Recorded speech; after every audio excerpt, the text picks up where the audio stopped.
அதையும் தாண்டி புனிதமானது.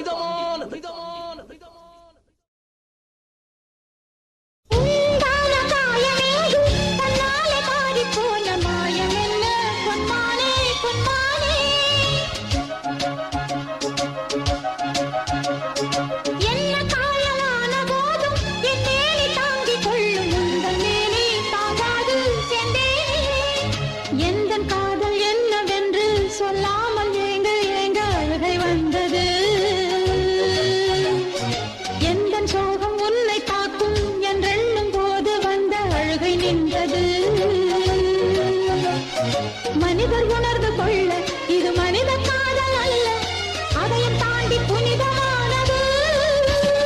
அபிராமியே தாலாட்டும் சாமியே நான் தானே தெரியுமா?